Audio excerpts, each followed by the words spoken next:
Hi, എല്ലാവർക്കും നമസ്കാരം. ഇന്ന് ഞാൻ പറയാൻ പോകുന്ന കാര്യം എന്ന് പറഞ്ഞാൽ നമ്മൾ എല്ലാവരുടെ വീട്ടിലും ഒരു ഏണിംഗ് മെമ്പർ ഉണ്ടാവും. ആ ഏണിംഗ് മെമ്പർ എന്ന് പറഞ്ഞാൽ ഇപ്പോൾ ഒരു 10,000 രൂപ മാസം ഉണ്ടാക്കുന്ന ആൾക്ക് ഒരു വർഷം 1,20,000 രൂപ വാർഷിക വരുമാനമായിട്ടുണ്ടാവും. അയാൾക്കൊരു 30 വയസ്സെന്ന് വിചാരിച്ചോളാം. ഈ 30 വയസ്സുള്ള ആൾ ഒരു 30 വർഷം പണിയെടുക്കുകയാണെങ്കിൽ ആ കുടുംബത്തിലേക്ക് ഏകദേശം ഒരു 36 ലക്ഷം രൂപ വരുമാനമായിട്ട് കൊണ്ടുവരും. ആ ആള് മിനിമം സ്വയം ലൈഫ് ഇൻഷുറൻസിൽ ഒരു 36 ലക്ഷത്തിൻ്റെങ്കിലും പോളിസി എടുത്തിരിക്കണം.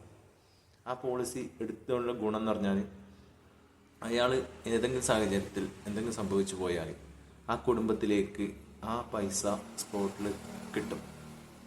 അതുപോലെ തന്നെ ആ കുടുംബത്തിന് അയാളുടെ നഷ്ടം നികത്താൻ പറ്റില്ലായിരിക്കും, പക്ഷെ സാമ്പത്തികമായിട്ട് ഒരു ആശ്വാസം ലഭിക്കുന്നതായിരിക്കും.